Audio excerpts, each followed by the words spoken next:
Une production des studios Bass. L'épisode de cette semaine est une présentation du garage Arleco. Arleco, servir au-delà de la réparation. JM présente le Cadillac Escalade tout électrique. Le réseau de bornes de recharge nationale aux États-Unis prend forme et Ford sécurise le nickel et le lithium nécessaires pour ses batteries. Les Tesla Model 3Y fabriqués en Chine arrivent au Canada et le Volvo EX30 aura la plus faible empreinte carbone de l'entreprise. Les plus grands rivaux de Ford sont les Chinois selon son PDG. Chronique par où commencer, on parle des événements de l'AVEC, une chronique Tesla et en grande entrevue avec nos trois invités, nous parlons de l'entente historique et surprise entre Ford et Tesla qui vise à ouvrir le réseau de superchargeurs et de changer le connecteur sur les futures voitures Ford. Le monde veut des options. Le monde a peur de manquer de recharge sur la route. Fait que ça conclut que c'est une très bonne nouvelle pour tout le monde. Tout ça et bien plus encore dans l'épisode 151 de votre podcast Silence on roule.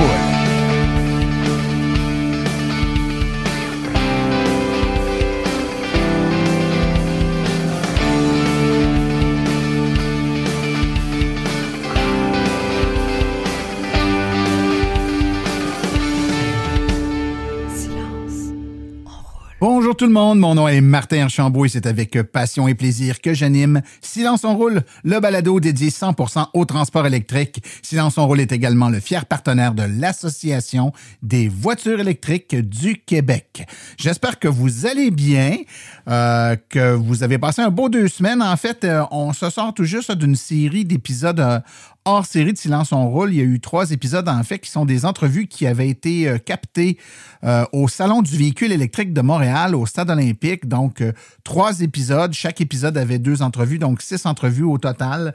Ça a été apprécié. On a eu beaucoup de feedback positif et beaucoup de téléchargements de ces entrevues-là. Bien content que ça vous ait plu. Et c'est dans un contexte un peu différent de l'entrevue formatée typique qu'on fait habituellement Silence on roule. J'étais avec des co-animateurs. On était live au Stade olympique, donc atmosphère un peu fébrile, ça change un peu la dynamique, puis je pense que ça a apparu là, dans la façon de faire, et puis vous avez apprécié. C'est ça l'important. On le dit souvent, mais on fait ce show-là pour vous autres d'abord et avant tout. Écoutez, ça commence à sentir l'été, ça commence à sentir les vacances. Je ne sais pas pour vous, mais on est dans une semaine fantastique. Température dans la région de Montréal qui avoisine le 30 degrés presque à tous les jours. Le beau soleil, ça sent les vacances. Je vous le dis, ça sent les vacances. Et puis moi, cette année, et ça ne sera pas de refus. Je pense que on les mérite tous, là, mais je vais me regarder un peu le nombril, puis je les mérite particulièrement cette année. L'épisode d'aujourd'hui est un épisode bien rempli. Vous allez voir, on a des sujets très intéressants. On a la chronique Tesla avec Laurent. On va aussi parler pas mal de Tesla parce que notre grande entrevue, c'est l'entente qui a été faite entre Ford et Tesla, qui est annoncée il y a une semaine ou à peu près. C'est venu un peu... personne ne veut venir, comme on dit. On va essayer de vous parler en long et en large de ce que ça peut impliquer, de ce que ça peut représenter, cette entente-là, à court, à moyen et à long terme, à la fois pour Tesla, Ford et peut-être d'autres manufacturiers également. Qu'est-ce que ça va impliquer pour eux? On a également une chronique de Sébastien Côté, par où commencer. On va vous parler des événements de l'AVEC. Je sais que vous allez peut-être vouloir voir et essayer des voitures électriques cet été. Il y a différentes façons de le faire, bien entendu, en allant dans les différents concessionnaires, mais si vous voulez participer à un événement de l'AVEC en tant que participant, où vous aurez accès à plein de véhicules qui appartiennent à des bénévoles, les essayer sans aucune pression d'achat, en posant des questions avec des gens qui ont le temps de vous répondre et de bien vous répondre, bien, vous allez voir ce que c'est ces événements-là de l'AVEC puis comment y participer. Si jamais vous êtes déjà un électromobiliste, vous avez votre voiture et puis peut-être que ça va vous donner le goût de participer en tant que bénévole qui fera essayer sa voiture, qui sait, c'est ce qu'on espère, parce que plus il y a de bénévoles, plus il y a d'événements comme ceux-là, plus de gens peuvent les essayer et ainsi faire le changement de la décarbonation de leur moyen de transport personnel. C'est ce qu'on souhaite à tout le monde. Écoutez, juste avant d'aller aux actualités, simplement vous rappeler que vous pouvez nous écouter sur toutes les bonnes plateformes de balado-diffusion, Apple, Google, Spotify, TuneIn. Vous les connaissez toutes, de toute façon, sur notre site www.silenceonroule.com. Elles sont toutes Pardon, elles sont toutes écrites là. Vous pouvez les voir. On vous conseille de vous abonner, pas juste venir voir sur la page web une fois de temps en temps pour écouter l'épisode, mais de vraiment vous abonner avec votre téléphone ou votre tablette. Ça ne coûte rien et ça va vous permettre de rien manquer parce que automatiquement, ce qui arrive, c'est que quand vous êtes abonné, ben, les épisodes se téléchargent automatiquement sur votre tablette et puis à ce moment-là, ben, ou votre téléphone, puis à ce moment-là, ben, vous ne manquez rien. Et certains épisodes, comme les hors-séries qu'on a diffusés dernièrement, ben, on les met pas sur le site web. Donc, on vous incite fortement à vous abonner là, pour les recevoir gratuitement. Sans plus tarder, allons tout de suite écouter les actualités dans le monde de l'électromobilité. Vous voulez des produits qui permettront d'augmenter la valeur de revente de votre véhicule? Chez Précision PPF Vitres teintées, nous sommes à votre service depuis 2015. Nos maîtres installateurs sont tous certifiés et ont plus de 17 ans d'expérience dans le domaine. Nous offrons un service de qualité inégalé quant à la protection par pierre, les soins nanocéramiques ainsi que les vitres teintées. Notre pellicule par pierre ultra résistante est invisible et conservera l'intégrité de votre véhicule tout en prévenant la rouille et en protégeant la peinture contre les débris de la route. Notre traitement nanocéramique possède un puissant effet hydrofuge et il préserve l'éclat et la brillance de votre peinture pour en faciliter l'entretien. Que ce soit pour votre voiture, votre résidence ou votre commerce, Précision PPF Vitres teintées est là pour vous offrir la multitude d'avantages qu'offre la teinte de vitre. Venez nous rencontrer au 1970 Boulevard des Laurentides à Laval. Appelez-nous au 450-490-4488 ou encore venez visiter notre page Facebook Précision PPF Vitres teintées. Nous comblerons vos exigences tout en vous offrant la qualité que vous recherchez. Les actualités sont une présentation de Bourgeois Chevrolet, le spécialiste du véhicule électrique au Canada. Contactez-nous au bourgeoischevrolet.com ou au 450-834-2585. GM présentera un Cadillac Escalade IQ entièrement électrique plus tard cette année. En effet, il y a environ 2 semaines, GM a confirmé son intention d'introduire plus tard cette année une version entièrement électrique de son produit phare, le Cadillac Escalade. Le constructeur automobile de Détroit a déclaré que le nouveau VUS s'appellera l'Escalade IQ. On attendait l'Escalade électrique car la société prévoit convertir la division Cadillac en une division de véhicules tout électriques d'ici 2030.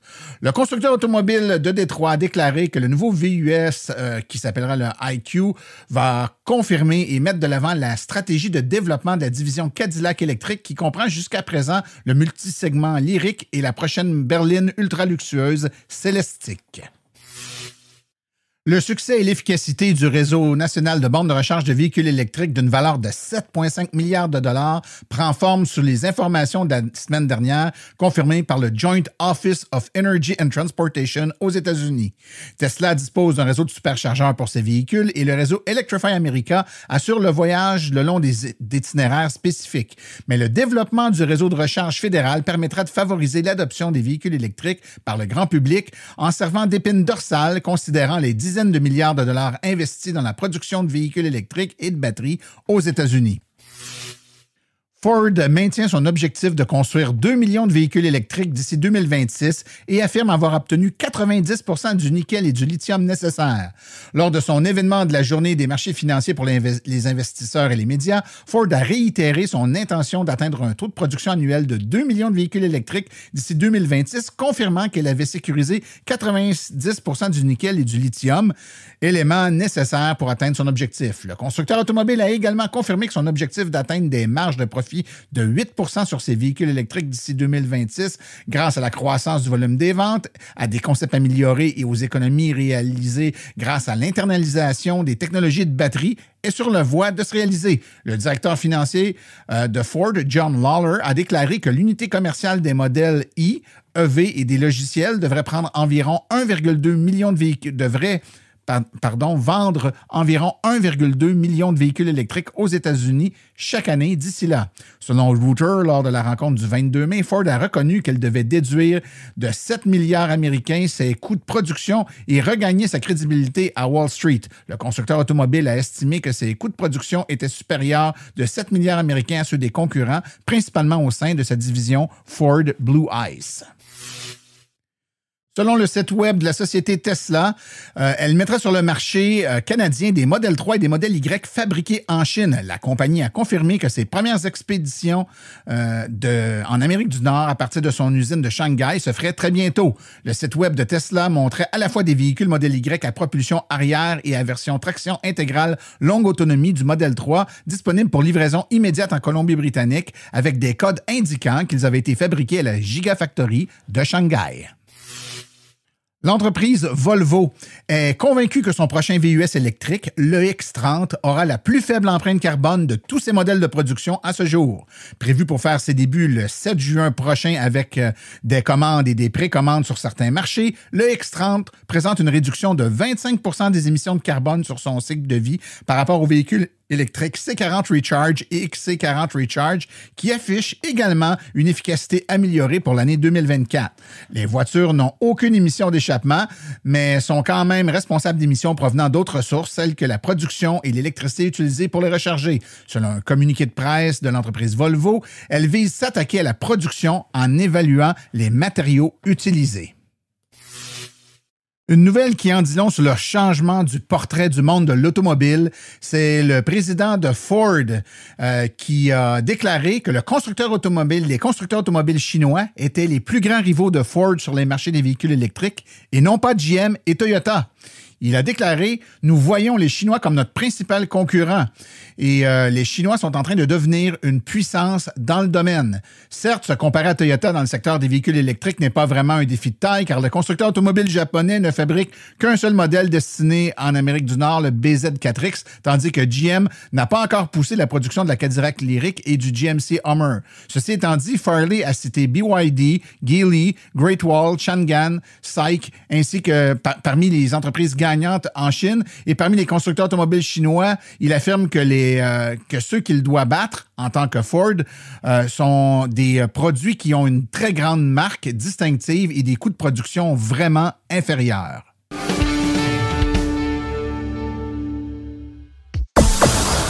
La Chronique Tesla est une présentation de Fizz Électrique, votre seul arrêt pour tous vos projets stratégie d'infrastructure électrique.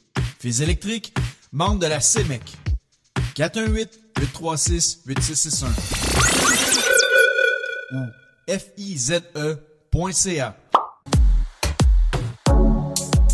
How do you plan a business where you know, the rocket business, you know some of these things are going to blow up on the launch pad? How does the business plan work?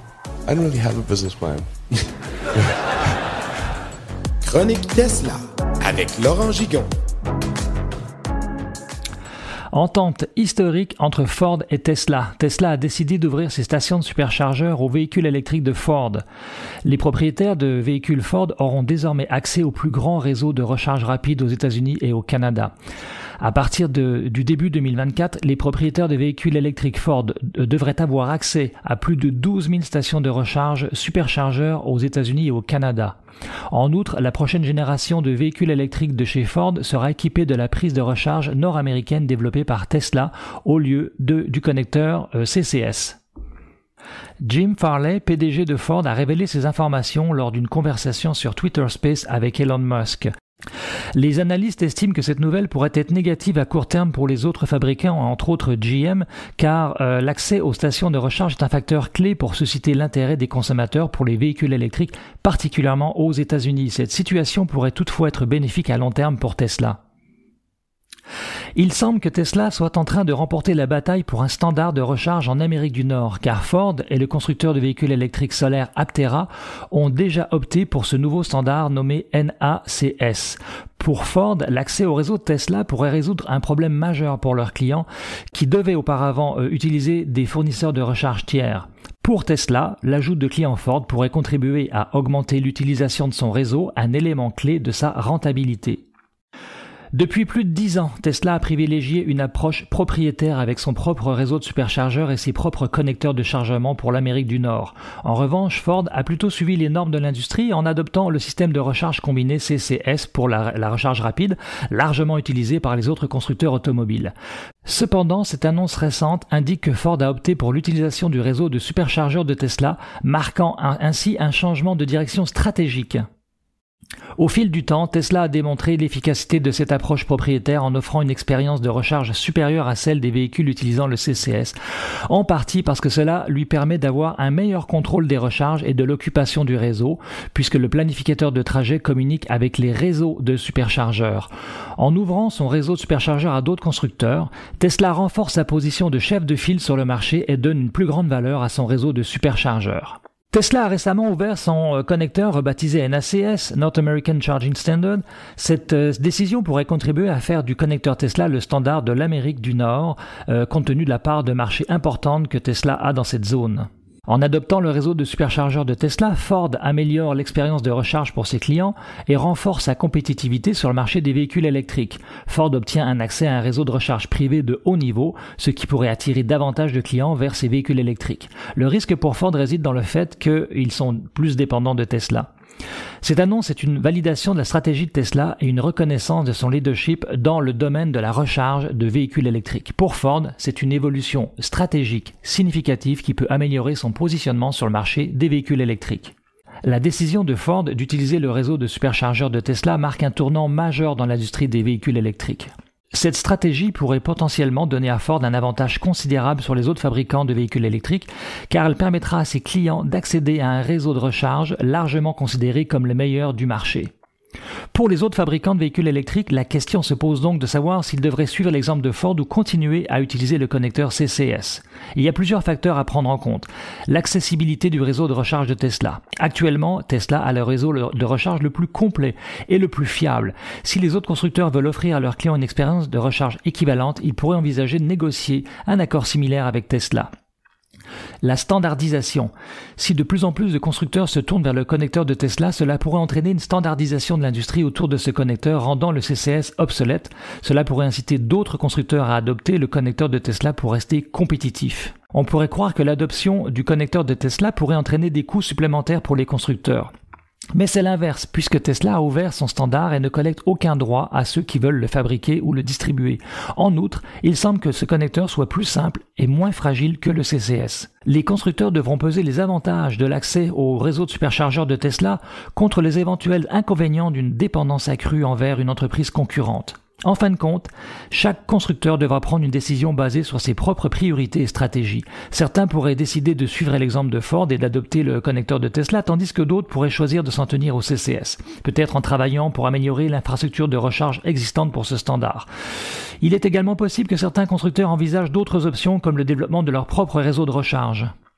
GM ne s'est pas prononcé sur une possible adoption de ce standard de Tesla, mais a affirmé qu'elle croyait que des réseaux de recharge ouverts et standardisés étaient la meilleure option pour favoriser l'adoption des véhicules électriques. Le modèle Y est le véhicule le plus vendu au monde au premier trimestre 2023. En 2016, Elon Musk avait estimé que le Tesla Model Y susciterait une demande entre 500 000 et 1 million d'unités par an. En 2021, il avait prédit que ce modèle s'imposerait comme le plus vendu au monde. Je cite, « Nous pensons que le modèle Y sera la voiture ou le véhicule le plus vendu de tous les types au monde. Probablement l'année prochaine, je ne suis pas certain à 100%, mais je pense que c'est assez probable. » Fin de citation. Il avait déclaré ça aux investisseurs donc en 2021. C'est un moment historique et positif pour l'industrie automobile et l'environnement. Pour la première fois, un véhicule électrique s'impose comme le plus vendu dans le monde, soulignant l'intérêt grandissant pour une mobilité plus verte. En effet, le modèle Y s'est vendu à plus de 267 000 unités au cours du premier trimestre 2023. Cette performance exceptionnelle représente une hausse de 69% par rapport à la même période en 2022, démontrant l'adoption massive des véhicules électriques. Le modèle Y surpasse ainsi la Toyota Corolla, longtemps leader du marché automobile. La popularité grandissante de ce SUV électrique est liée à la baisse de son prix de vente, ainsi qu'à l'expansion impressionnante de Tesla à travers le monde, avec des usines aux États-Unis, en Chine et en Allemagne produisant le modèle Y en grand nombre. Tesla a su répondre efficacement à une demande croissante. C'est donc une victoire significative pour Tesla, mais aussi une tendance encourageante vers un futur où les véhicules électriques joueront un rôle majeur.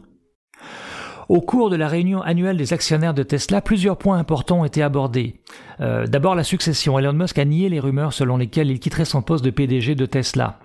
Le Cybertruck, il a confirmé que le Cybertruck serait en vente cette année, bien que la production initiale soit faible. Il a ajouté qu'il s'en fabriquerait autant que le marché en demanderait. Publicité. Elon Musk a surpris les actionnaires en annonçant que Tesla pourrait commencer à faire de la publicité pour ses produits, ce que Tesla n'a jamais fait auparavant. L'ancien directeur technique de Tesla, J.B. Straubel, a été élu au conseil d'administration. Rappelons que Straubel est maintenant le fondateur de l'entreprise Redwood Materials, une entreprise de recyclage de batteries.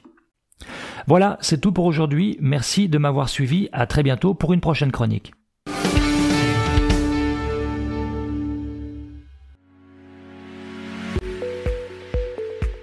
Vous venez de faire le saut vers l'électrique et devez réfléchir à vos recharges. Vous voulez une borne au chalet? Vous voulez une solution rapide et sans embûches? Il n'y a qu'une solution, Hydro Solutions. Depuis plus de 60 ans, Hydro Solutions est une entreprise québécoise de confiance. Vous les connaissez pour les chauffe-eau, mais ils offrent également un service clé en main pour les bornes de recharge. C'est définitivement l'avenue à privilégier afin de faire affaire avec une entreprise d'expérience qui s'occupera de tout. Demandez une soumission gratuite et sans engagement de votre part au www.hydrosolutions.com. Une seule visite sur leur site web vous permettra de constater la simplicité avec laquelle vous pouvez entamer une démarche afin qu'ils prennent tout en charge. L'analyse de votre situation, l'installation d'une borne de qualité par un installateur certifié et même, au besoin, le financement sur 24 ou 48 mois. Par la suite, en cas de problème, leur équipe d'experts est là pour vous. Hydro Solutions, leur mission, vous simplifier la vie.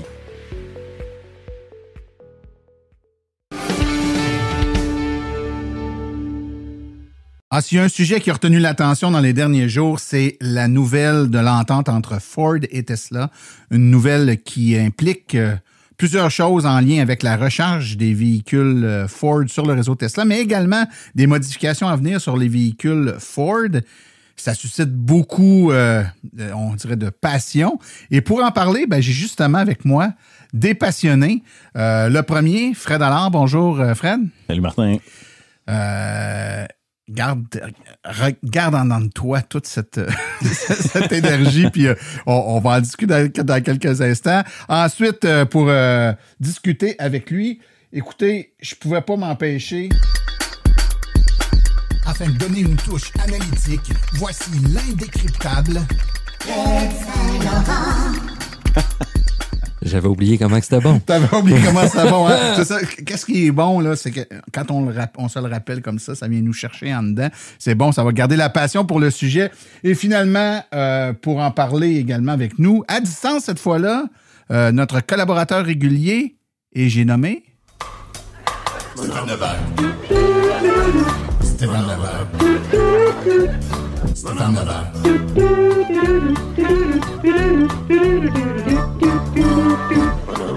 Stéphane, on te ramène un bon vieux souvenir du temps des fêtes. Ben oui, je pensais que c'était juste pour le temps des fêtes, cette histoire-là. Moi aussi, ben honnêtement, je pensais que c'était juste pour le temps des fêtes. Il n'y avait pas un siège qui était son siège dédié? Oui, mais il n'est pas là, vu qu'il est à distance. Ben, c'est Fred qui est dessus en ce moment? C'est Fred qui est dessus. Ah, bon. Ouais. Oui, j'ai légué mon trône à Fred. Bon, c'est correct, ça. Écoutez, messieurs, le temps va passer très vite, puis on a beaucoup de choses à dire, fait que je vous lance tout de suite dans le vif du sujet.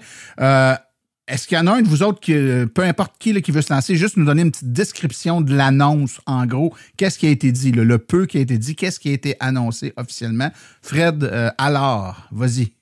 En bref, c'est tout simplement l'entente entre Tesla et Ford qui va permettre d'ouvrir son réseau. Pour faire ça simple aux yeux de tout le monde, c'est tout simplement que les véhicules Ford vont pouvoir se recharger sur les bornes Tesla et sûrement sur les bornes de Ford éventuellement, le Blue Oval. Il y a une ouverture sur tout le réseau là-dessus. Et ce qui va faire justement, qui va m'apporter à discuter de mon opinion là-dessus un petit peu. Excellent. Puis dans l'entente, dans l'annonce, il y avait un volet aussi important. On annonçait la venue de véhicules Ford dans les prochaines années avec directement le port qu'utilise Tesla, là, ce qu'on appelle le connecteur Tesla, mais le terme scientifique pour ça, c'est NACS, le North American Charging System. C'est ce standard-là qui serait installé sur les véhicules Ford à venir là, à partir de fin 2024, début 2025. Ils disent 2025, donc c'est probablement l'année modèle exact. 2025. Là. Ouais. Un beau nom qui a de l'air gouvernemental, mais qu'au fond, c'est la norme Tesla. Donc, on va parler de ça. Faisons une espèce de petite genèse. Stéphane Levert, donc déjà aux États-Unis, Tesla a commencé à faire comme en Europe, donc à permettre appelons ça en pilote, là, certains sites qui commencent à s'ouvrir aux autres véhicules. Ça fonctionne comment à date? Là? Mettons que moi, je vais aux États-Unis puis je vais sur un site qui est ouvert aux autres véhicules avec ma Chevrolet Bolt. Comment je fais pour me charger là? Oui, ben écoute, si les auditeurs sont fidèles, j'en avais parlé dans ma dernière chronique, cette ouverture-là du réseau de Supercharger aux États-Unis. En fait, actuellement, c'est un projet pilote. Donc, c'est juste les Américains qui peuvent le faire. Donc, toi, Martin, désolé, tu peux pas y aller parce que ton compte, normalement, Tesla, si tu t'en ouvres un, ça va être un compte canadien. N'a pas cette fonctionnalité-là encore. Mais mettons que si le projet pilote s'en vient ici au Canada, là, ça a même été annoncé. Donc, je vais pouvoir aller sur les superchargeurs Tesla canadiens avec mon compte canadien. Ouais. Ça fonctionne comment? Ça prend un adaptateur? Comment ça marche? L'adaptateur est intégré directement à la borne. Donc, quelqu'un qui arrive avec un véhicule qui n'est pas une Tesla peut pointer la borne qu'il veut utiliser. Et puis, à ce moment-là, il y a un adaptateur qui est déjà intégré à la borne. Donc, lorsque c'est cette fonctionnalité-là que l'utilisateur utilise, donc il y a un adaptateur qui sort directement avec le pistolet. La personne n'a pas besoin de mettre son propre adaptateur. Et puis, après ça, il peut brancher avec son véhicule, avec le port CCS, à intégrer directement au pistolet Tesla qui a l'adaptateur CCS au bout. La différence avec l'annonce qui a été faite, c'est que là, à ce moment-là, les véhicules Ford vont avoir leur propre adaptateur maison pour les véhicules actuels, donc une Ford Mach-E, par exemple, ou un F-150 Lightning. Les propriétaires pourront se procurer un adaptateur qui, là, à ce moment-là, ils vont pouvoir se brancher même aux bornes qui n'ont pas encore cette fonctionnalité-là intégrée, déployée par Tesla. Monsieur Saint-Laurent, vous qui êtes un analyste de haut niveau, étant donné que normalement, avec la Tesla, quand je la connecte sur une borne Tesla, ben la borne, le véhicule se parle, la borne réalise que le véhicule, c'est bien un véhicule Tesla, il y a bel et bien un compte, une carte de crédit, parfait, on démarre la recharge. Là, moi, si j'ai une Mach-E, j'ai pas nécessairement la communication se fera pas nécessairement de la même façon. Comment je démarre la recharge? Est-ce que je dois utiliser l'application mobile à ce moment-là? Aujourd'hui, si quelqu'un veut utiliser justement les 10 sites de Supercharger aux États-Unis qui ont la fonctionnalité que Stéphane décrivait, oui. Maintenant, si on regarde le plan de ce qui a été annoncé par Ford, c'est que les utilisateurs de Ford, les propriétaires de Mach-E, de Lightning et de E-Transit ont déjà je crois que c'est le Ford Pass ou ils ont déjà une application Ford Pass, c'est ça, l'application Ford Pass qui leur permet d'utiliser certaines bornes qui sont toutes intégrées ensemble. Maintenant, ils vont pouvoir utiliser les bornes de Supercharger avec la même application. Donc, ils sont pas obligés d'ouvrir le compte avec Tesla. En fait, ils sont pas obligés de rien faire. Ils vont juste avoir besoin de l'adaptateur et dès qu'ils vont avoir l'adaptateur, soudainement, ils vont avoir accès à toutes les bornes Tesla en Amérique du Nord. Donc, le véhicule va s'identifier auprès du réseau Tesla? Là, il faudrait voir les détails de comment que l'application Ford Pass fonctionne. Probablement que les gens avec l'application Ford Pass, ils disent justement, je veux me recharger sur telle borne. Donc, il y a une autorisation qui va se faire. C'est ça. Fait que j'assume que ça va être un mécanisme similaire avec les bornes Tesla, justement. Je m'attends pas à ce que ça soit mieux. C'est une intégration complète entre Ford et Tesla qui va se faire de leur côté à eux. Fait que pour l'utilisateur, le propriétaire d'un véhicule Ford, ça va être complètement transparent, comme Frédéric le mentionnait. Puis, dans le fond, ça va l'éviter d'avoir à utiliser une application Tesla à ce moment-là. Fait que pour le propriétaire de Ford, l'avantage, c'est ça, c'est d'avoir une expérience complète avec une interface Ford. Et puis, à ce moment-là, ils peuvent profiter du réseau grand complet. Puis au-delà même du marketing, je suis le premier à détester me créer 8 comptes puis mettre ma carte de crédit à 49 places. Ça vient d'aider un peu le client à ce niveau-là. Écoute, Fred Allard, là, je donne le nom de famille parce qu'il y a 2 Fred, il faut qu'on sache à qui on parle, Fred et Fred. Fred Allard. Donc, techniquement, à partir du moment où ça s'opérationnalise, on va laisser un peu le temps passer, une couple de mois, d'années. Donc, on devrait théoriquement voir au Supercharger Tesla de plus en plus de véhicules Ford qui vont aller se recharger. Du point de vue d'un propriétaire d'une voiture non Tesla, donc un propriétaire de Ford, par exemple, est-ce que c'est une bonne nouvelle, ça? Est-ce que le fait que maintenant, quelqu'un au Québec qui a une Mach-E a accès au superchargeur de Tesla, est-ce que ça va changer beaucoup quelque chose à son expérience? Et la réponse est-elle la même si on parle d'un propriétaire de Mach-E aux États-Unis? Comme un propriétaire de Tesla aussi, qui va avoir une influence, un impact direct. Oui, mais là, moi, je veux qu'on parle le propriétaire d'une non-Tesla. Je suis un propriétaire de Mustang au Québec. Cette nouvelle-là devrait-elle me réjouir un peu, pas mal ou beaucoup? Ben, beaucoup, c'est évident. Tout le monde veut les bornes Tesla. Tout le monde veut avoir accès au réseau. Plus qu'on a de bornes, mieux que c'est. Plus qu'il y a de bornes de circuit électrique, plus on est content. Plus qu'il y a de bornes Tesla, qui sont quand même un réseau qui, je dirais, aussi fiable que le circuit électrique. Je veux dire, les bornes en panne sont assez rares, nous autres, au Québec, autant du circuit que Tesla. Puis quand j'ai fait mes voyages aux États-Unis, Electrify et les autres, souvent, je les ai en 2018, mais il y en avait beaucoup qui étaient en panne puis que je pouvais même pas utiliser, alors que Tesla était toujours fiable, tu sais, à 99%. Ben, c'est pour ça que je pose la question, puis messieurs, allez-y, vous pouvez répondre en vrac, là. Ma perception, c'est que c'est pas une mauvaise nouvelle ici, mais aux États-Unis, c'est vraiment une super bonne nouvelle. Si je suis un propriétaire de voiture non Tesla aux États-Unis, je suis vraiment l'enfant pauvre en termes de couverture en borne de recharge. Alors, de tomber avec un accès au superchargeur Tesla, ça doit faire la différence entre pas pouvoir... La couverture est bonne, c'est juste la fiabilité qui est pas là. C'est ça le problème aux États-Unis, par mes voyages que j'ai faits en Floride puis en Californie.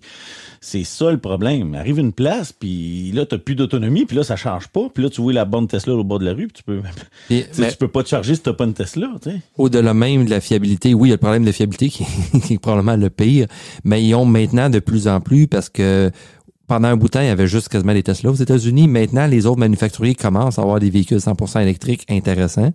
Fait qu'ils arrivent à en vendre, youpi. Mais donc, il y en a de plus en plus. Et les quelques bornes qui ont installé souvent ne fournissent pas. Donc, avec les superchargers Tesla, c'est rare, ça arrive, mais c'est relativement rare, surtout sur la côte Est. Ou même ici au Québec, que c'est plein, alors que souvent, justement, les sites d'Electrify America, EVgo, ou ainsi de suite, t'arrives là et c'est plein. Ou tu regardes son application puis c'est plein, mais OK, mais je n'ai besoin de celle-là pour me rendre si on part du principe qu'il y en a moins, qui sont pas fiables souvent, fait que s'il reste, il y a moins de sites, sur chaque site, il y a le 3/4 des bornes qui marchent pas, c'est normal qu'il y ait une congestion sur les quelques bornes qui restent fonctionnelles. Hein? Exact. Le gros avantage, c'est vraiment la fiabilité puis la disponibilité. Ce qu'on sait pas encore, par exemple, c'est le prix. T'sais, est-ce qu'ils vont payer exactement le même tarif que les propriétaires Tesla ou ils vont payer le même tarif que le programme pilote qui est actuellement des propriétaires non Tesla? Est-ce que ça va être quelque chose entre les deux? C'est ça qu'on sait pas, par exemple. Mais c'est sûr que, à la question, si je suis un propriétaire de véhicules électriques Ford aux États-Unis, est-ce que je suis content? C'est sûr que oui. Ouais, puis pour ce qui est du tarif, c'est certain que oui, tout le monde aime tout le temps payer le moins cher possible, mais il faut se rappeler que pour gérer une grande majorité des gens, les bornes rapides, c'est une exception. Donc, en bout de ligne, c'est un petit peu plus cher, un petit peu moins cher, ça fera pas grande différence sur le coût annuel. Le coût annuel du véhicule, finalement, le carburant pour se rendre pour notre voyage. Et on aime mieux avoir peut-être payé un peu plus cher, mais être certain de pas on est en vacances, là, justement, où on fait des longues distances.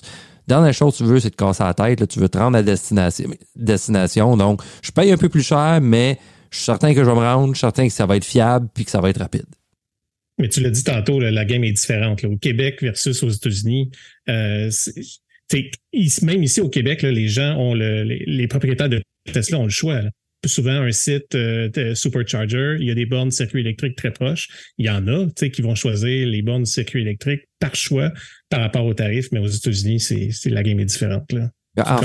En fait, justement, il y a un certain paradigme qui est similaire, justement, c'est qu'autant ici, justement, avec le circuit électrique, les bornes Tesla, justement, il n'y a pas beaucoup de sites, mais il y a beaucoup de bornes par site. Les bornes de circuit électrique, il y a plusieurs bornes par site, mais on se rend pas aux 24 ou les nombres qu'on peut souvent avoir dans les Tesla. Et c'est similaire aux États-Unis. Justement, j'ai été sortir les chiffres. Il fallait que je sorte des chiffres, évidemment. Les chiffres, justement, aux États-Unis, il y a 6000 sites avec des bornes CCS et il y a 12 000 plugs. Donc, c'est à peu près en moyenne 2 plugs par site. Alors que pour Tesla, il y a 2000 sites, donc beaucoup moins de sites. Mais il y a 20 000 plugs. Donc, on parle d'une moyenne de 10 bornes par site. Donc, ça aussi, ça change un peu la donne. C'est qu'il y en a à moins d'endroits, mais quand il y en a beaucoup plus. Ouais, et quand il y en a plus, tu as moins de chances que ça soit occupé. Ou s'il y en a une de défectueuse, il y en a 9 autres pour aider.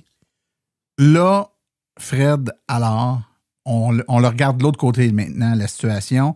Pour un propriétaire de Tesla qui est habitué d'être tranquille sur son réseau, il n'y a pas personne d'autre qui vient le déranger, et que là, il entend parler que ça va s'ouvrir à d'autres véhicules, puis déjà Ford signe une entente, puis est-ce que les propriétaires de Tesla devraient avoir peur, devraient craindre de se faire squatter de façon massive et agressive leur superchargeur? faut se mettre dans la place que Tesla, quand il a lancé son réseau et quand il a lancé ses voitures, c'était toutes des voitures Model S, Model X qui étaient chères et qu'il nous promettait l'exclusivité sur le réseau en échange et les superchargeurs qui chargeaient plus vite qu'ailleurs et qu'il y en avait partout alors qu'il y avait presque rien ailleurs. Puis la promesse de dire, t'achètes un char électrique de Tesla, automatiquement, tu vas avoir accès au réseau puis il y aura pas une tonne de personnes. C'est exclusif à vous. C'est ça qu'on vous vend comme idée. Et aujourd'hui, de voir ça en tant qu'ancien, c'est comme se faire un petit peu poignarder dans le dos si on est un peu égoïste le moindrement, ce qui est normal. Mais d'un autre côté, faut être ouvert d'esprit. Même moi, je suis bénévole dans l'AVEC depuis toujours, puis je prône ça. Sauf que moi, je veux absolument que les gens soient ouverts là-dessus, les propriétaires de Tesla, en se disant non, c'est bon, c'est vers l'électrification des transports, ça va aider les gens justement à faire le pas en se disant je peux m'acheter ma boat puis je vais avoir accès au réseau Tesla. En plus des circuits électriques, en plus là, le monde qui ont toujours peur vont arrêter d'avoir peur, ils vont être contents d'avoir accès à tous ces réseaux-là, tu sais. Voyez-vous ça de la même façon, toi? Hein? Oui, je suis d'accord avec ce qu'il dit, mais même question juste de rajouter des arguments pour les propriétaires de Tesla, comme quoi que vous pouvez dormir sur vos deux oreilles, il n'y en a pas de problème. Ça va aider à financer le réseau. Oui, oui. Ils l'ont déjà fait en Europe. Ils ont déjà commencé à ouvrir plein de sites en Europe. Je pense que c'est quasiment 70%, un pourcentage assez élevé. Ils n'ont pas eu de problème majeur. Certains, des petits line-up peut-être ici des et là. petites frictions de temps en temps, mais c'est vraiment minime. Si on regarde notre réalité ici au Québec, soyons honnêtes, il y a beaucoup plus d'endroits avec des bornes. Justement, il y a beaucoup plus de bornes du circuit électrique, ou même, appelons-les les BRCC, avec des connecteurs CCS ou SAE combo en français. Mais il y en a beaucoup plus que des ceux Tesla, et en général, ils reviennent moins chers. Donc, les gens ne changeront pas leur habitude du jour au lendemain, surtout que les ceux qu'on a ici sont fiables. Au Québec, la majorité du monde vont rester avec leur habitude d'utiliser le circuit électrique. Et pour qu'on sort à l'extérieur du Québec, à l'extérieur du Québec, de toute façon, c'est les Tesla qui sont majoritaires et c'est les autres qui sont minoritaires. Donc, même s'ils se mettent à utiliser le réseau Tesla, au final, en termes de pourcentage, de nombre et tout, ça va être un petit pourcentage par rapport à toutes les Tesla. Donc, ça n'aura pas d'impact majeur. C'est un très bon coup de marketing de Tesla parce que ça va permettre justement à Ford Tesla, cette équipe-là, ça va faire un boom, ça va financer le réseau, puis Tesla va mettre 3 fois plus de bornes encore plus vite, puis il va aller faire de l'argent avec ça. Puis ça va satisfaire tout le monde, c'est du gagnant-gagnant. Messieurs, le temps file super vite, mais je veux qu'on traite absolument l'autre élément qui est l'élément de l'ajout du port NACS, donc ce qu'on appelle le connecteur de recharge Tesla là, sur un véhicule qui n'est pas un véhicule Tesla, qui serait un véhicule Ford, qui viendrait avec ce connecteur-là. Celle-là, c'est tout un coût, là, c'est-à-dire que la très vaste majorité des gens n'ont jamais vu venir ce coût-là. Et il y en a un qui m'avait parlé. Je veux juste qu'on écoute un extrait de l'épisode qu'on a fait, le top 10 de fin d'année, il y a quelques mois à peine. Stéphane Levert, qui est ici avec nous, avait dit ce qui suit. Je vous fais écouter ça. Mais depuis que Tesla a annoncé qu'ils veulent avancer le connecteur Tesla renommé NACS, le North American Charging Standard, et maintenant, ils veulent le proposer, ils veulent le pousser aux manufacturiers. Donc, est-ce que ça va être plus via cette approche-là de dire c'est aux autres manufacturiers d'équiper leur voiture avec le connecteur Tesla pour pouvoir en profiter? Not gonna happen. Ouais. On peut toujours vivre d'espoir. Ouais, hein? Tu soulevais la question, on n'y croyait pas beaucoup, bien joué Stéphane. Heureux de voir, je m'étais pas objecté. Ouais. Maintenant que Ford est lancé, une bière avec Louise, hein, t'aurais dû. Il y a d'autres constructeurs qui vont suivre, c'est sûr. Je dirais probablement les premiers vont être les Nord-Américains. Écoutez, il y a une très grosse vague actuellement aux États-Unis, hein, avec le Buy American Act, puis avec de très gros efforts faits autour de tout ce qui est américain, fabriqué, construit aux États-Unis. Donc, de mettre un standard américain, nord-américain dans des voitures nord-américaines pour des bornes qui sont Tesla, Ford est américain. On peut penser GM peut-être en train de regarder ça. D'autres manufacturiers américains sont peut-être en train de réfléchir à ça. Est-ce qu'on assiste au début d'une vague et il va y avoir un passage où on va permuter graduellement du CCS, qui est un standard qui à l'origine nous vient d'Asie, vers un standard nord-américain qui serait le NACS? Croyez-vous que c'est le début d'un mouvement de masse? Ben, ça en prenait un premier, Martin. Tu l'as joué l'extrait. Il y a 6 mois, j'émettais cette théorie-là. Puis, il y avait des personnes autour de la table. Louise, là, c'est loin d'être une personne qui s'y connaît pas dans l'électrification des transports. Elle en doutait fortement. Toi, tu étais comme t'en doutais aussi. Puis là, aujourd'hui, on a Ford qui est le premier à s'ajouter dans le premier majeur parce que il y a des startups comme Aptera aux États-Unis qui ont annoncé qu'ils allaient équiper leur véhicule. C'est pas encore sur la route, là, mais c'était un mini-joueur. Là. Puis même eux autres avaient poussé justement pour que ça devienne un standard, même avant que Tesla annonce la conversion du connecteur en un NACS pour pouvoir le pousser aux autres. Mais là, on en a un, puis là, c'est comme si c'était clair que c'était un premier, puis que les autres pourraient potentiellement vouloir suivre. Fait que je pense que Tesla, jusqu'à aujourd'hui, jusqu'à l'annonce, était toute seule dans son coin. Les autres les regardaient avec les bras croisés en regardant, nous autres, on a le CCS à la gang, on va imposer notre standard. Et là, tu vois, il y a Ford qui retourne son opinion et il va serre la main à Tesla et dit on va intégrer le connecteur NACS dans nos véhicules. Et là, c'est comme si c'était clair qu'il y en a d'autres qui allaient suivre. C'est le petit coup d'épaule à la roue qui fait que ça va continuer puis les autres vont embarquer, c'est sûr et certain. À savoir si certains vont disparaître, je pense pas.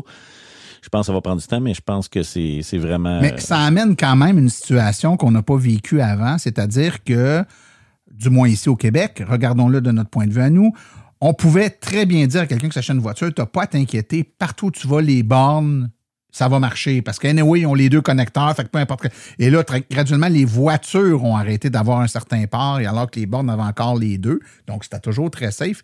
Là, on va avoir peut-être des voitures qui vont avoir juste des ports Tesla, des voitures qui vont avoir juste des ports CCS et des sites qui sont peut-être juste CCS. Mais il y a quand même des adaptateurs qui restent disponibles sur le marché. Et il y a même des adaptateurs pour une Bolt qui va se plugger sur une borne Tesla. C'est juste que sur le superchargeur, ça marche pas, mais on sait que ça fonctionne sur les bornes de niveau 2. Ils peuvent s'en servir. Ouais, mais il va y avoir aujourd'hui un adaptateur pour les Tesla, justement, qu'on appelle l'adaptateur CCS, qui permet de se plugger une Tesla sur une CCS. Mais il va y avoir un adaptateur inverse, qui est en fait l'adaptateur que Tesla vont faire pour Ford. C'est ça. Donc, cet adaptateur-là, je serais pas surpris que tout le monde peut l'acheter à un certain niveau. Et on parle pas d'un adaptateur qui vaut une fortune. Là, ça coûte peut-être à peu près 200$, 250$. Donc, ça sera pas majeur, puis ça va être beaucoup moins pire que le Chademo, qui a un protocole complètement différent. Alors que les connecteurs, même si c'est un connecteur Tesla, en dessous, ils parlent pareil comme le CCS. Ouais. Le moindrement que tu voyages, ça va être rentable. Oui, c'est ça. Puis, juste pour aller vite, justement, on parlait de Ford, puis de l'importance ça l'allait, puis de piler sur son orgueil, oui. Non, il reste 1 minute. Okay. Il reste 1 minute, on va essayer de plancher. C'est ça, puis de piler vite sur son orgueil. Mais justement, Ford a été le premier à piler sur son orgueil. Mais maintenant, c'est plus une question de piler sur son orgueil. C'est que les autres n'auront pas le choix de suivre. Parce que, mettons, justement, quelqu'un que, je m'achète un Ford Lightning ou je m'achète un Silverado. Ben, mon Silverado, je peux pas le charger nulle part, alors que mon Lightning, je peux le charger partout sur le réseau de supercharger de Tesla. Ben, le monde va aller vers le Lightning. Le monde veut des options. Le monde a peur de manquer de recharge sur la route. Fait que ça conclut que c'est une très bonne nouvelle pour tout le monde. C'est ça. Puis il va falloir que les autres, j'ai l'impression qu'ils n'auront pas le choix. Et c'est la vague a été partie. Les anciens propriétaires de Tesla vont être juste...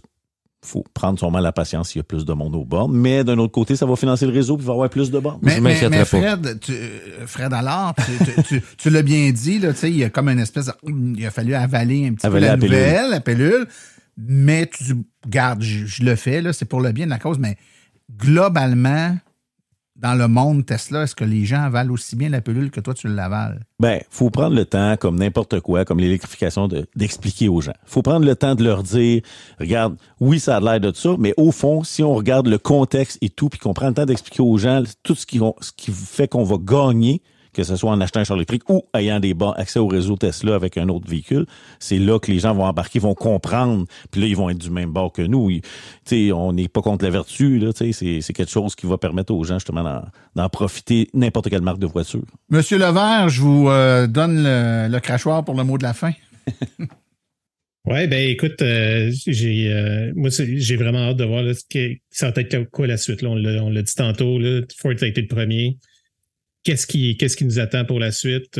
Ça va être intéressant de suivre ça. Oui, et l'impact que ça aura aussi, et on n'en a pas parlé, mais je vous laisse avec ça, sur le déploiement des différents réseaux de recharge qui pourraient en arriver au point de se poser la question, est-ce qu'on installe des bornes et CCS et NACS ou des bornes qui auront les deux connecteurs ou des bornes de l'un, des bornes de l'autre comme on voit à certains endroits, mais des réseaux autres que Tesla pour en arriver à installer des bornes qui sont des bornes directement pourvues du connecteur NACS s'il y a un volume suffisant là, de véhicules. Puis juste avec les Tesla déjà en circulation, il y a déjà un bassin énorme en fait. C'est les voitures les plus présentes là, en termes de... Si on les compare aux autres véhicules sur les routes en Amérique du Nord, c'est certain que déjà là, il y a un bassin important de véhicules Tesla qui pourraient venir s'y charger, mais également tous les autres véhicules qui, comme on le pense, pourrait graduellement, au fil du temps, faire la migration vers ce connecteur-là qui est plus petit,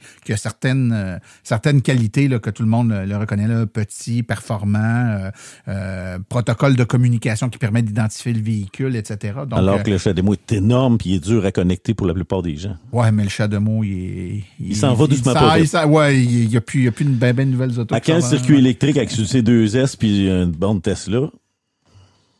Comme j'ai dit, c'est le circuit électrique et les autres réseaux auront cette question-là, je pense, à un moment donné, à se poser. Si on a à mettre deux connecteurs, le CHAdeMO étant disparu, le NACS pourrait devenir une alternative intéressante. Qui sait? C'est une bonne nouvelle.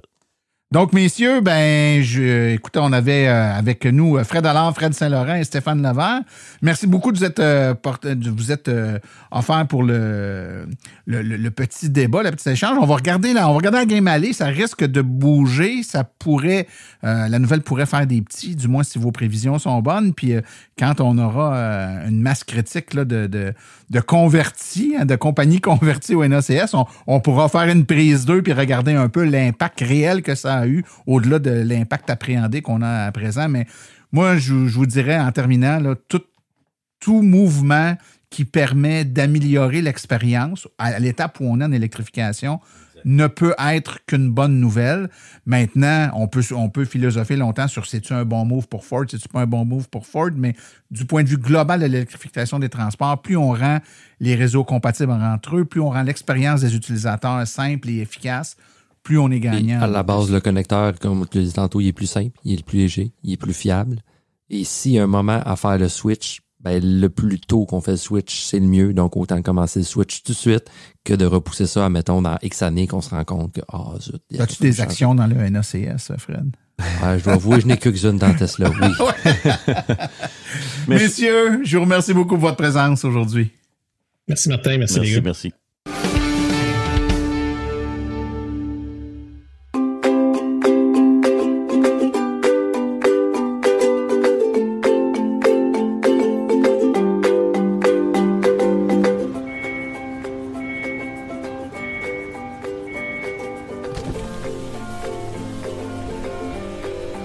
C'est vrai que ça brise moins, mais il y a quand même un minimum d'entretien à faire sur nos voitures électriques. Quand est venu le temps de faire l'entretien de mon véhicule, j'ai choisi de faire confiance à l'équipe d'Arleco plutôt que le concessionnaire. Ça fait maintenant 3 générations que cette entreprise familiale chouchoute nos voitures et ils ont été parmi les premiers à s'engager activement dans l'électrification des transports tout en adoptant des procédures et des produits sains pour l'environnement. Avec ses techniciens spécialement formés à l'entretien et réparation des voitures hybrides et électriques, Arleco nous offre aujourd'hui la même qualité de service sur nos VE qu'elle a toujours livré depuis bientôt 40 ans. De plus, chez Arleco, j'obtiens 10 % de rabais sur la main-d'œuvre et les traitements anti-rouille avec ma carte membre hors de l'AVEC. Arleco Génération 3, 8470 Boulevard Parkway à Anjou. 514-352-1446 ou arleco.ca. Arleco, servir au-delà de la réparation.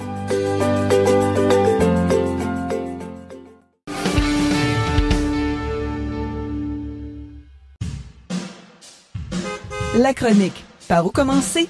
est une gracieuseté de l'Association des véhicules électriques du Québec. Devenir membre est un incontournable pour tout futur ou nouvel électromobiliste. www.aveq.ca.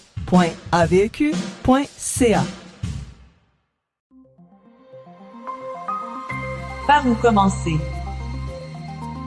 Avec Sébastien Côté. Sébastien Côté, bienvenue à ta chronique.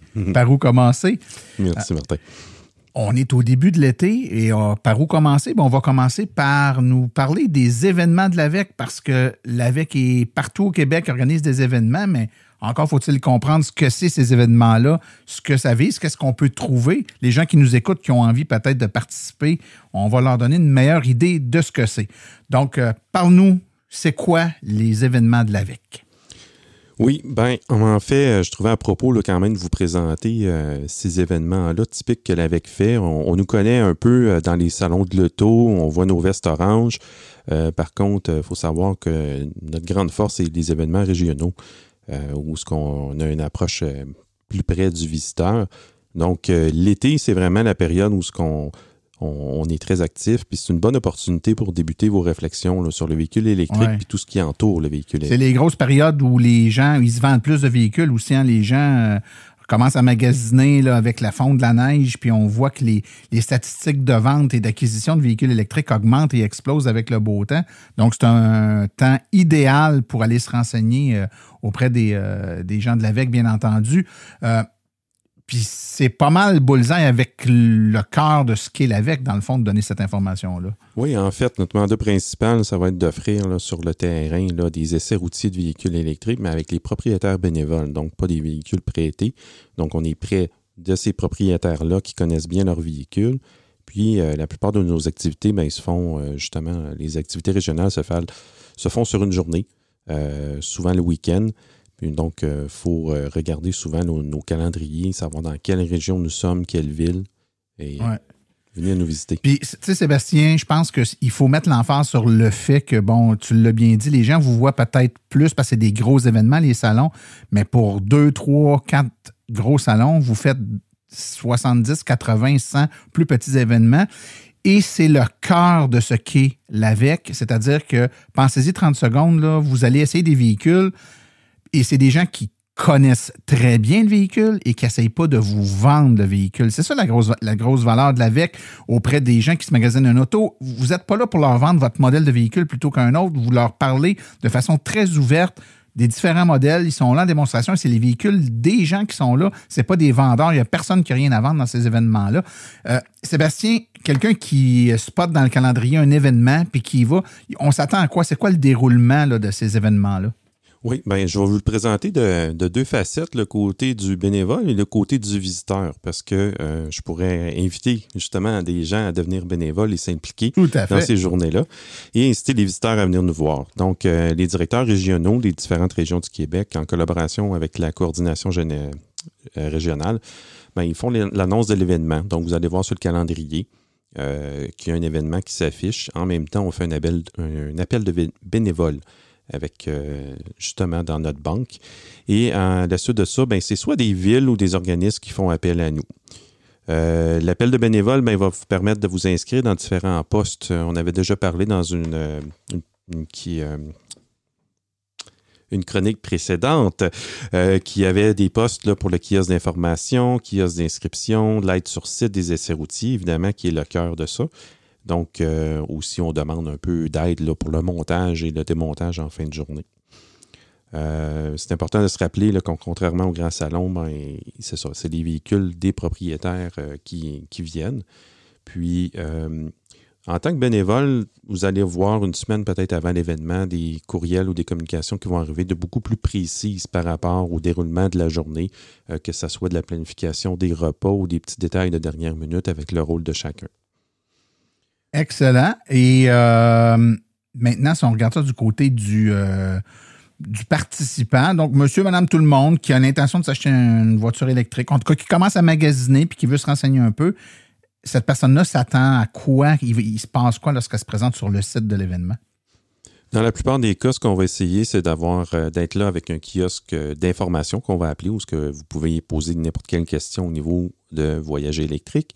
Et on va avoir un kiosque d'inscription aussi avec les véhicules à l'essai. Donc, il n'y a pas besoin pour le visiteur de faire une préinscription. Tout se fait sur place. Vous arrivez. Il suffit de fournir tout simplement vos coordonnées, un permis de conduire valide qui vous donne le droit de conduire. Les essais, en passant en tant que conducteur, sont ouverts aux gens de 25 ans et plus avec permis de conduire valide. Mais soyez sans crainte, les moins de 25 ans ou les gens sans permis ou qui veulent tout simplement pas conduire cette journée-là, vous pouvez prendre place en tant que passager. C'est aussi une belle façon là, de découvrir de rouler électrique. Excellent. Écoute, il y a quelque chose qui est très important dans ces événements-là, évidemment, qui est les essais. On sait que parfois, il y a des événements où les gens s'inscrivent d'avance. Dans votre cas, si les gens veulent essayer une voiture, est-ce qu'ils ont des inscriptions à faire à l'avance ou c'est en arrivant sur site qu'ils vont faire les inscriptions? Bien, tout va se faire vraiment sur place. Il n'y a pas de préinscription. Le standard qu'on va faire, nous, ça va être d'inscrire une personne pour un premier véhicule, un véhicule à la fois. À la suite de l'essai, la personne va pouvoir faire un deuxième essai, un troisième essai pour comparer les véhicules. Faut savoir aussi que dans un événement de faible achalandage, il pourrait être possible qu'on vous donne le droit de vous inscrire à plus d'un véhicule, donc ça va aller plus vite. Vous allez apprécier encore plus votre expérience. Et Sébastien, outre essayer des véhicules, des fois, on a une bonne idée du véhicule qu'on veut, mais on va aller dans un événement comme ça parce qu'on veut rencontrer des experts, puis on veut poser des questions, puis on veut se faire répondre par quelqu'un qui connaît ça, pas par quelqu'un qui a quelque chose à nous vendre. Ça fonctionne comment? Si, mettons là, que j'ai moi un petit calepin avec 12 questions là, que j'aimerais avoir des réponses. C'est quoi la meilleure borne pour moi dans tel contexte? J'avais l'intention d'acheter tel modèle de véhicule pour telle raison. Je fais-tu un bon choix? Blablabla. À qui je pose ça? C'est-tu aux gens quand je fais les essais d'auto ou vous avez un kiosque ou une table pour poser des questions? Bien, en fait, l'idéal, c'est sûr qu'on va se concentrer sur la portion vraiment essai routier quand on va être dans le véhicule. Si le temps le permet, on pourrait déborder un peu avec le propriétaire du véhicule pour pousser plus loin nos questions sur ce véhicule-là en particulier. Mais par contre, on a toujours des gens sur place qui sont soit la direction régionale ou des gens au kiosque d'information qui pourraient justement aller compléter ou même vous renseigner pour dire « je viens d'essayer un tel, j'aimerais peut-être essayer un véhicule qui offre plus d'espace ». Donc, on pourrait vous guider et vous aider à choisir votre prochain véhicule à essayer. Mais aussi, il y a le propriétaire dans le véhicule que vous essayez en discutant avec. Lui, il va jouer un rôle de donner les caractéristiques du véhicule, ses forces, ses faiblesses, mais en même temps, il va aussi cerner peut-être vos besoins, puis peut-être vous conseiller d'aller voir un autre bénévole ou vous inscrire pour un autre type de véhicule. Une question me vient en tête. On se rend sur le site d'un événement dans notre région parce qu'on veut essayer, je dis n'importe quoi, mettons la nouvelle Ioniq 6. Mais ça se peut qu'il n'y en ait pas d'Ioniq 6 là, parce que vous marchez avec des bénévoles. Si à cet événement-là, il n'y a pas de bénévole avec une Ioniq 6 qui s'inscrit pour faire essayer sa voiture, moi, en tant que consommateur qui a le goût d'essayer une Ioniq 6, est-ce que j'ai une autre façon d'en essayer une si ce n'était pas disponible cette journée-là? Oui, bien, on connaît notre programme de jumelage qu'on pourrait justement cibler. C'est sûr que c'est un véhicule qui est livré dans les dernières semaines à peine, donc il y a probablement pas beaucoup de bénévoles qui seront inscrits sur le site de jumelage pour vous offrir l'essai. Ce que vous pouvez faire, c'est de vous présenter si les événements ne sont pas trop loin, d'aller d'un événement à l'autre pour vérifier si dans le lot de véhicules à l'essai, il va en avoir un disponible. Ce qu'on essaie de faire, la plupart des événements, c'est d'avoir la plus grande variété. On essaie de ne pas doubler les véhicules justement pour avoir le plus de variété possible. Donc, si on est capable d'avoir 10 modèles différents, bien, ça donne déjà une très bonne idée. OK. Si on est propriétaire d'une voiture électrique, membre de l'AVEC, et puis qu'on n'est pas bénévole, mais on se dit « je pense que ça pourrait m'intéresser ». Une fois de temps en temps, j'imagine que ça n'engage à rien. On devient bénévole et on participe aux événements qui nous tentent, pas tous les événements. Qu'est-ce qu'on fait si on veut devenir bénévole?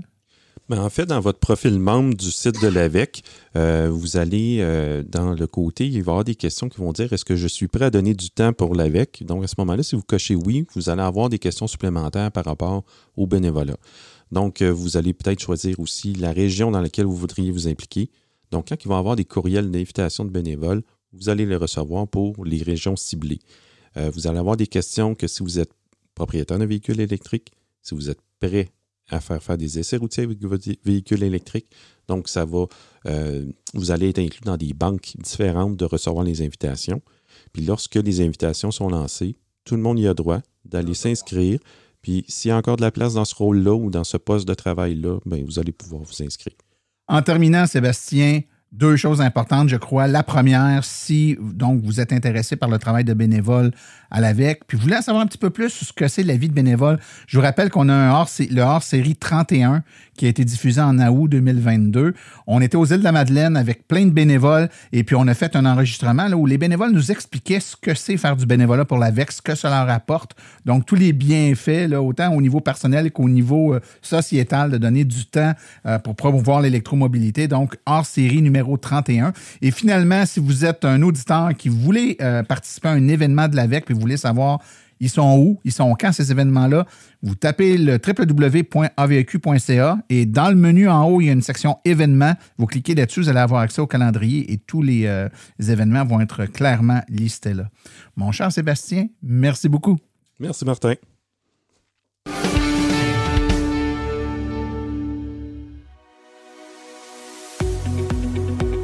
Avec le coût du carburant qui explose et l'enjeu climatique à nos portes, c'est le moment de se tourner vers des solutions durables. Chez Cubex Équipement, nous accompagnons les municipalités et les entreprises à faire ce virage vert en offrant des options 100% électriques. Depuis 2021, le Max-EV a fait son entrée remarquée sur le marché des véhicules utilitaires électriques compacts à basse vitesse. Il se distingue largement de la compétition. Les avantages d'un camion électrique sont grands. Des coûts d'opération beaucoup plus bas, aucun besoin d'éteindre le véhicule à l'arrêt, des coûts d'entretien fortement réduits et 0 émission de CO2. Le Max-EV est doté d'une transmission efficace, d'une suspension indépendante aux 4 roues, des freins à disque hydrauliques ainsi que le chauffage et la climatisation. C'est actuellement le seul véhicule de sa catégorie à être doté de batteries lithium-ion ultra performantes, à pouvoir tirer une remorque jusqu'à 1500 livres. Boîte ouverte, benne basculante, boîte cargo ou porte-échelle, Cubex Équipement saura vous fournir le modèle de Max-EV qui saura faciliter votre travail au quotidien. Le Max-EV est éligible à une subvention de 12 500 $. Pour en savoir plus, contactez-nous au 1-877-GO-CUBEX ou visitez le www.cubexltee.com.